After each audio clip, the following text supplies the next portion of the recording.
Pagkain mo, paano? Naya kapag gutom ako, di po ako gutom eh.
Huwag ka na lang dalhin. Anintas naman bukas eh.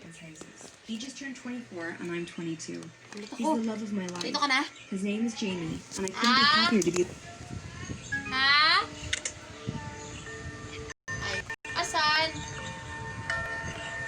Ha? Ayan. Wait lang. Bayak. Diyan ka. Wala.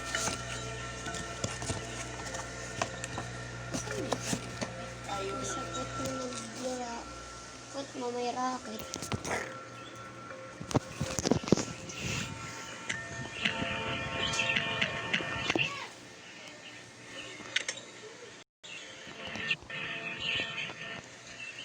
Wala na, hindi na ako natatae. When we decided to make the leap, we spent 2 months looking at flats and houses. We couldn't afford to buy yet, so renting was our only option, but the prices were astronomical. For our budget, we would have been lucky to get a box room and a stove. Jamie works for a local 24-hour correspondence firm, and I'm trained to be a teacher. The early stages of training don't pay much, and we own a lot in student loans, so finances are tough. We had almost given up hope until we found our flat. It was nothing special, but to us it was a palace. A spacious 2-bedroom apartment, views of a city park, a balcony, and local conveniences.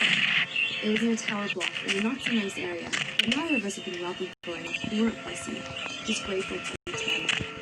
The effort was sweetened by the deposit-free option and open-ended tenancy. The landlord was happy to sign a 5-year contract if we wanted. That sort of thing never happens in the city.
We also have no inspections, but would be liable to pay for any damage on the end of the tenancy.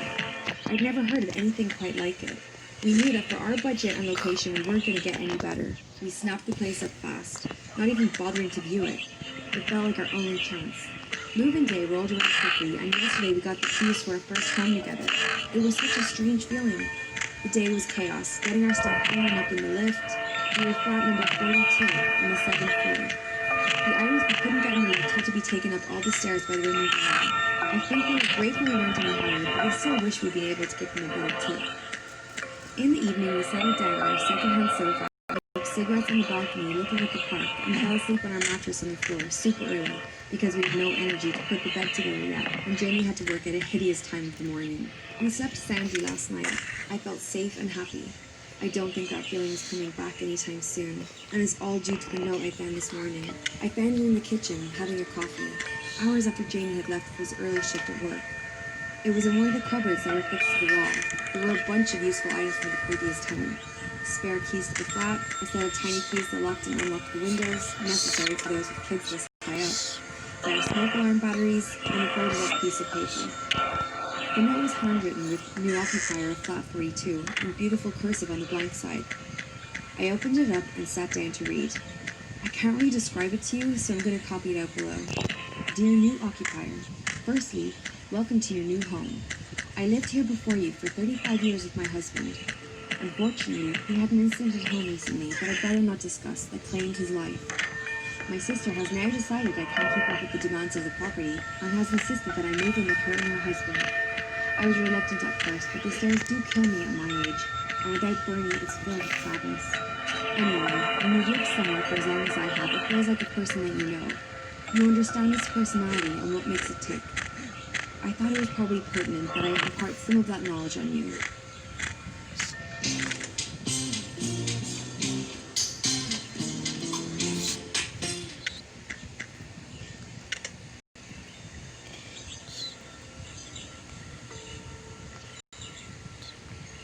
It's a wonderful home, honestly. I have lived through best and worst years, and leaving it behind is very emotional. But if you are to survive and get the best out of it, then there are some steps you need to follow. 1. The landlord will never bother you. He doesn't visit, call, or communicate in any way.